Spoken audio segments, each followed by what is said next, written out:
तुम्ही रोजच्या जीवनात वापरत असलेले हे 5 पदार्थ थेट कॅन्सरला निमंत्रण देत आहेत. आणि धक्कादायक गोष्ट म्हणजे आपण हे सर्रासपणे वापरतोय. रिसर्चने सिद्ध केलंय की हे कार्सिनोजेनिक म्हणजेच कॅन्सर वाढवणारे आहेत. कोणते आहेत हे 5 पदार्थ तर बघूया चला. पहिला पदार्थ आहे नॉनस्टिक भांडी म्हणजेच नॉनस्टिक कुकवेअर. आपण रोज यात जेवण बनवतो, पण यावरील टेफ्लॉन कोटिंग जसजसं जुनं होत जातं तसं तसं ते बाहेर निघून ते अन्नामध्ये मिसळतं. त्यामधील विषारी केमिकल आपल्या पोटात जाऊन कॅन्सरचा धोका वाढवतात.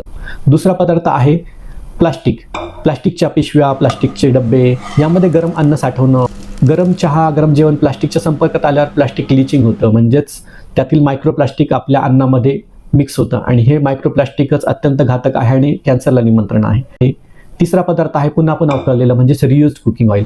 तळणीसाठी एकदा वापरलेलं तेल पुन्हा आपण फोडणीसाठी किंवा इतर काही गोष्टीसाठी पुन्हा पुन्हा वापरतो. तर जेव्हा तेल वारंवार गरम करतो तेव्हा त्यामध्ये अल्डिहाइड्स आणि फ्री रॅडिकल्स तयार होतात, जे कॅन्सरच्या पेशींना चालना देतात.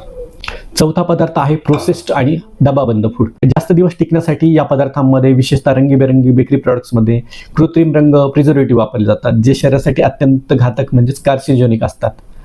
पाचवा पदार्थ आहे जास्त करपलेले किंवा तंदूरमध्ये खूप जास्त भाजलेले असे पदार्थ.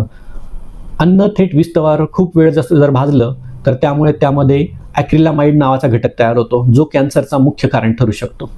तुमची एक छोटीशी चूक कुटुंबाच्या जीवावर बेतू शकते, त्यामुळे आजच सावध व्हा आणि या सवयी बदला. हा व्हिडिओ तुमच्या प्रत्येक ग्रुपवर नक्की शेअर करा.